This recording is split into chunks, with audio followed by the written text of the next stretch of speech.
Olá a todos do Face que nos acompanham por aqui hoje, no culto na congregação Buritis, onde sou pastor. Ministrei hoje uma palavra sobre um texto em 1 Tessalonicenses, capítulo 5, a partir do versículo 12 até o final do capítulo, as recomendações finais do apóstolo Paulo para a igreja de Tessalônica. Convém a gente salientar que os estudiosos do Novo Testamento atualmente consideram a primeira carta aos Tessalonicenses como sendo a primeira epístola do apóstolo Paulo. E não somente isso, ela acaba sendo então também o primeiro livro escrito do Novo Testamento. Isso porque a Bíblia não está em ordem cronológica, né? Mateus não é o primeiro livro que foi escrito, ele surge depois. Mesmo o Evangelho de Marcos, que é o primeiro evangelho a ser escrito, surge depois da carta aos Tessalonicenses. E Lucas também, e o João, muito tempo depois. Então, a transmissão oral dos ensinos de Jesus era feita oralmente mesmo. A transmissão era oral, sem registro. Durante os 20, 25 anos não houve registro escrito. Isso surge depois. Então, a carta de Paulo surge durante esse período, e escrita mais ou menos no ano 52 depois de Cristo, 51, 52 depois de Cristo. O apóstolo Paulo, ele fundou várias igrejas. Então, às vezes ele chegava, fundava uma igreja e ia para outra cidade, e ali ele deixava algum auxiliar seu, algum membro da sua equipe ministerial, seja Tito, seja Timóteo, Silas, Epafrodito, Epáfras, Marcos, como responsável pela igreja durante um período, até que se formasse liderança local naquela igreja e desse prosseguimento, né, à obra de Deus no local. Depois que ele saía, já estava em outros locais, ele começava a receber informes, notícias escritas ou viajantes, né, que passavam por onde ele estava e falavam o estado e como estava a igreja que ele fundou. Então, relatava o progresso da igreja ou relatava problemas que elas estavam tendo. E aí, então, muitas das vezes ele escrevia cartas. Ao todo, Paulo escreveu 13 epístolas. Ele escrevia cartas às igrejas, dando instruções. No caso de Tessalônica, ele tinha ouvido reclamações de pessoas que não queriam trabalhar, que diziam que a vinda de Jesus era iminente, ia acontecer naqueles dias, então já não estava trabalhando. E tinha um conceito também meio estranho sobre a questão da morte, a vinda de Jesus. Então ele escreve 1 Tessalonicenses, fala sobre a vinda do Senhor, no capítulo 4. Depois ele vai escrever a segunda epístola aos Tessalonicenses, e ele vai falar mais sobre a vinda do Senhor, entre outros assuntos.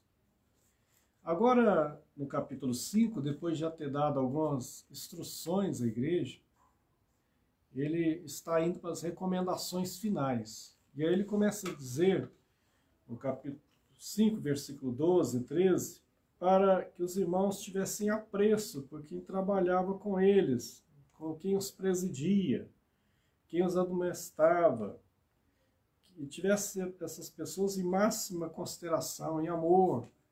Ou seja, provavelmente, as pessoas que ficaram responsáveis pela igreja em Tessalônica não estavam tendo o devido reconhecimento. Certamente as pessoas não estavam respeitando quem estava à frente. Então Paulo escreve e diz, olha, tenha consideração, trate com amor quem está liderando vocês aí, né? Tenha apreço pelas pessoas, porque elas estão trabalhando entre vós. Então ele escreve, porque realmente não é fácil e às vezes triste, né? Você liderar o trabalho e pastorear, ou se não é pastoreio, lideranças do trabalho, e às vezes não ter reconhecimento assim, das pessoas não considerarem, né, a pessoa que está ali trabalhando, esforçando, que está ali na frente. É nesse sentido que ele está falando, tem um apreço, tem uma consideração por quem está aí à frente a obra de Deus no local. Depois ele diz assim, exorto também aos irmãos que admoesteis os insubmissos, que sempre houve insubmissos na história, né, da igreja, infelizmente. Sempre houve os que obedecem e os que não obedecem, os insubmissos. A essas pessoas ele fala, admoesta, né? Tem que falar, né? Olha, o caminho que você está trilhando não é o correto, não é o bom. É admoestar, né? Tem que seguir um caminho diferente, não da insubmissão. E ele fala também, console os desanimados, né? As pessoas que desanimaram, então a pessoa que está desanimada tem que ter o consolo, né? Olha, continue, persevere, né? Fique firme, né? Confie em Deus, Deus lhe dará vitória, né? Não terminou ainda a história, consolar os desanimados. Também ele fala para amparar os fracos, né? Que tem pessoas que chegam a um ponto que ele está tão fraco espiritualmente, está à base de cair, tem que dar uma segurada, né? Amparar, ficar firme, segura. E ele vai no capítulo 14 de Romanos falar sobre os fracos na fé, né? Que sempre vai haver, e que são pessoas que às vezes têm dificuldade de viver uma vida plena para Deus. Ele é fraco, né? Ele é fraco. No entanto, ele está ali, de servir a Deus, mas não tem muita força. Então as pessoas falam, pare. Seja longânimo para com todos, né? Tenha paciência, né? Tenha longanimidade para com todos. Evitai que alguém retribua a outro mal com mal. Siga sempre o que é bom para com todos, né? Então ele está seguindo o ensino de Jesus, né? De dar outra face, né? O ensino que Davi deu, né? Com Saul, quando ele o perseguia, ele teve a chance até de matar Saul e não matou.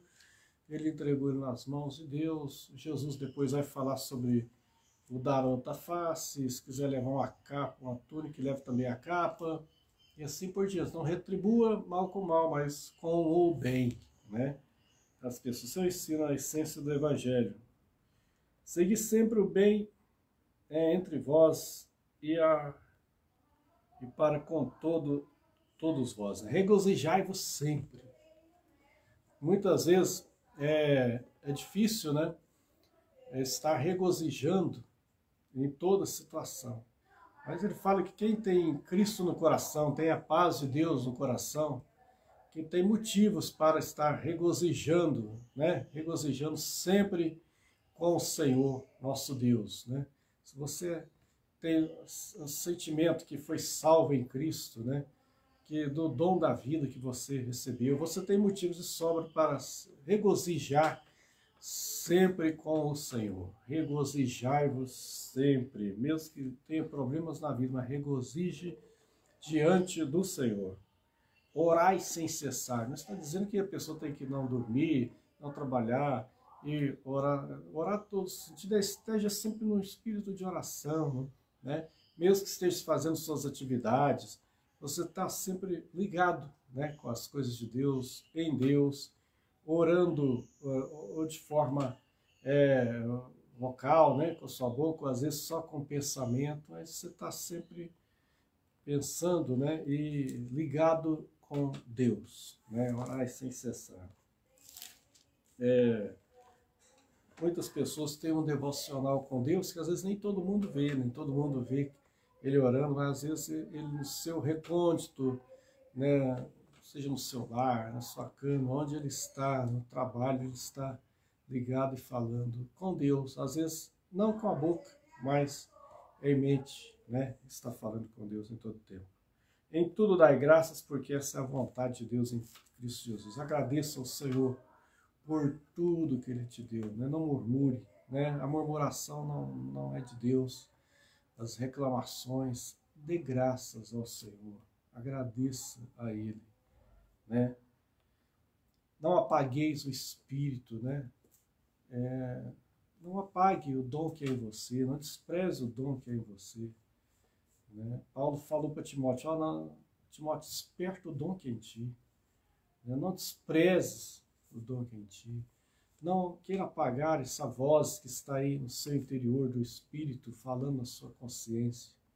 Não tente cauterizar isso, não tente bloquear isso, porque não apagar o Espírito não é só como alguém interpreta, principalmente no meio pentecostal, querer falar para alguém não ficar em todo tempo louvando a Deus ou orando de forma entusiástica. Não é nesse sentido.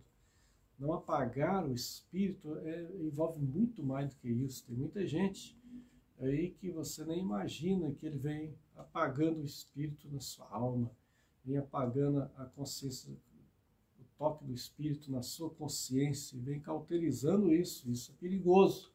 Não apague o Espírito. Não desprezeis as profecias, né? E sendo que a maior é essa aqui. Essa é a maior de todas, né?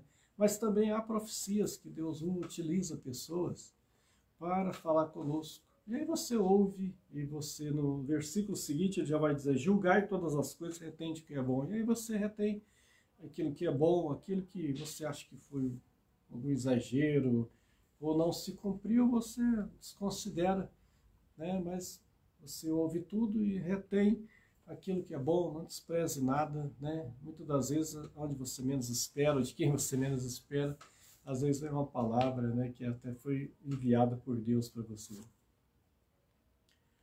Abstende-vos de toda forma do mal, de toda aparência do mal. O mal tem muitas formas. O mal tem muitas formas.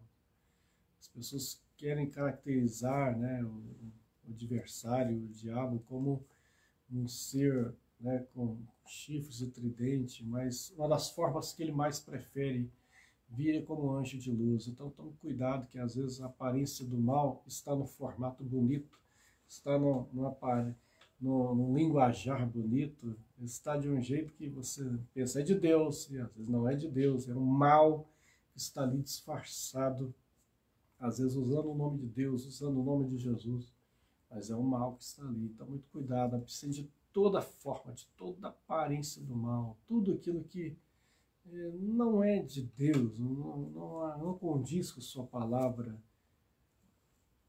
fique longe disso, né? Tem muitas pessoas que trazem o mal para dentro até da sua casa, né? Às vezes até com boas intenções, mas muito cuidado, né? O que você põe diante dos seus olhos, né? Tome cuidado, né? De toda a aparência do mal. E aí ele fala: o mesmo Deus de paz os santifica em tudo, em todo o vosso espírito, alma e corpo. É interessante que não começa com o corpo, começa com o espírito. Por quê? Porque a santificação ela é um processo de salvação também. E assim como a salvação ela tem que começar de dentro para fora, a justificação é de dentro para fora, a santificação também no exterior vai refletir o que está no interior. Ela começa no espírito, que é o âmago do ser humano, né? O homem interior, que Paulo vai usar essa expressão algumas vezes, é onde está a consciência, né? Então, ou seja, vai falar muito sobre a questão do caráter, da integridade, né? Santifique todo o vosso espírito, a vossa alma. Cuidado com as suas emoções, cuidado com as suas emoções. Quantas pessoas que são completamente desequilibradas emocionalmente, completamente, né? Quantas pessoas que surtam fácil, né? E nós estamos vivendo uma era de ataque à mente, ataque à alma. Cuida de sua alma, tome cuidado com as suas emoções, tome cuidado com a sua mente, cuide dela, né? E que o Senhor possa trabalhar na sua vida, no seu interior, o Senhor possa te curar interiormente, né? Você vai ver no livro de Salmos, muitas vezes, Davi exortar a própria alma, né? Espere em Deus, ó minha alma, confie em Deus, né? Quantas vezes ele mesmo dizendo para si mesmo, exortando a própria alma. E no corpo, né? Que aí ele tem que estar santificado, sim, para Deus, né? Santificado, né? Livre de todo mal. É todo o ser, né? Fala que santifiquei tudo, né? A santificação tem que ser completa. Porque se ela não for completa, não adianta. Quando eu li no início da minha fé, Um dos primeiros livros evangélicos que eu li foi o livro O Mundo em Chamas, autor Billy Graham, um famoso evangelista do século passado. E nesse livro Billy Graham falava que se eu quiser, uma pessoa, ele falou, olha, a questão de mudar a natureza, como que é? Então ele falava, você pode pegar um porquinho, lavar ele, passar perfume nele, pôr um laço, pôr o que quiser nele, e dizer, mudei o porquinho. Mas na primeira poça de lama que ele vê, ele vai pular lá. Por quê? Porque a natureza dele não mudou, ele continua sendo porco. Então a natureza vai ser mudada só com a ação de Deus. Eu não consigo mudar as pessoas, você também não. Mas Deus pode, o Espírito de Deus pode fazer isso. Ele pode. Lá no livro de Ezequiel, ele fala que chegaria um tempo, né, Ezequiel capítulo 36, em que ele faria uma obra da nação de Israel, tiraria um coração de pedra e colocaria um coração de carne. Ele estava falando em mudar, né, as pessoas, e poria o seu Espírito, o Espírito Santo, neles. Seja santificado, então, Paulo fala, todo espírito, alma, corpo. Que Deus pode fazer o que nós não podemos. E aí ele termina, então, já falando que pedindo oração, orai por nós, saudai a todos os irmãos, né? E pede para essa carta ser lida a todos os irmãos da igreja, e termina dizendo a graça do Senhor Jesus seja com todos vós. Ele termina falando da graça, né? A graça do Senhor Jesus, esse favor imerecido, algo que a gente não entende, a graça do Senhor seja com todos. Amém. Esse foi um resumo, uma síntese do que a gente falou hoje no culto, né? E eu quis esse desejo trazer, nem que seja um pequeno resumo, mas trazer a todos que estão aí no Facebook. Eu espero que essa palavra resumida tenha trazido bênção para a sua vida, né? Assim eu creio e espero, em nome de Jesus. Até o nosso próximo vídeo. Deus abençoe a todos. Até mais.